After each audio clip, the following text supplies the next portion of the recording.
Julie Dungeloff, vous êtes à l'Élysée pour France 24, où se trouve actuellement Sébastien Lecornu, le Premier ministre démissionnaire.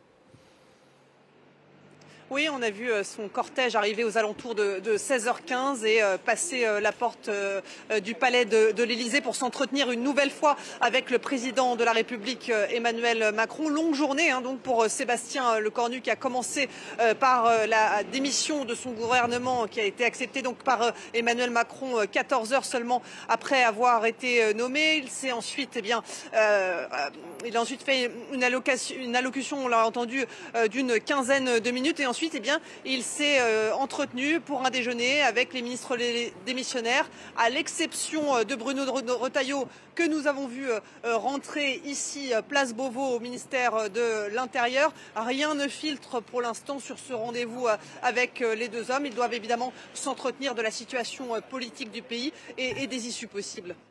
Emmanuel Macron qui est désormais seul face à la crise, Julie ?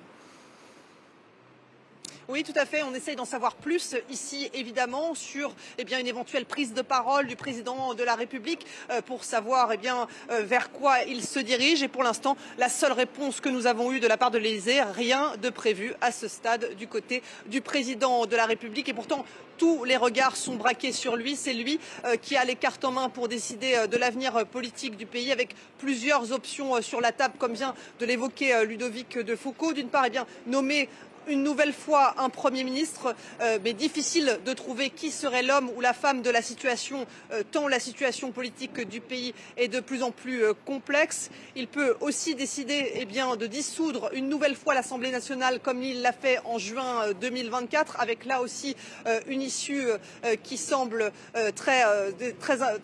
pour l'instant très improbable. On ne sait pas du tout ce qu'il en est. S'il décidait de faire cela, il devrait d'abord consulter Sébastien Lecornu, avec qui il s'entretient pour l'instant, mais aussi la patronne de l'Assemblée nationale, Yaël Braun-Pivet, le patron du Sénat, Gérard Larcher, et ensuite prendre la parole devant les Français pour justifier cette éventuelle dissolution.